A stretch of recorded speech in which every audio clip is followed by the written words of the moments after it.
The story of the prodigal son in the Bible sounds like yet another Bible tale until you unpack the details and recognize that this could be you and I. Picture this: a king's son found himself one day in the rubble of pigs. He had traveled so far from home, he didn't even realize it. No one will give him anything, not even the people he once dined with.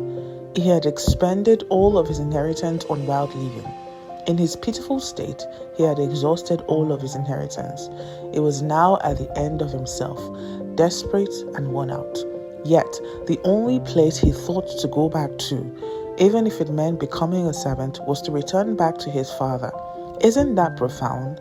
The king he had betrayed, the one whose love he abandoned, the one whose goods he coveted, whose hands he forced, the one to whom he had no consideration for, yet had considered him long before he came to even ask for an inheritance. When he came to his senses, he said, "How many of my father's hired servants have food to spare? And here I am starving to death. I will set out and go back to my father and say to him, 'Father, I have sinned against heaven and against you. I am no longer worthy to be called your son.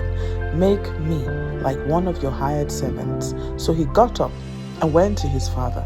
But while he was still a long way off, his father saw him and was filled with compassion for him. He ran to his son, threw his arms around him, and kissed him. Beloved, no matter how much of worldly goods we possess, pleasures we enjoy here in this life, we are only ever able to enjoy it fully when we are within the boundaries God set for us. Anything that is acquired for self or for the pursuit of self always ends up in dunghill. God's goods without His presence is a disaster waiting to happen.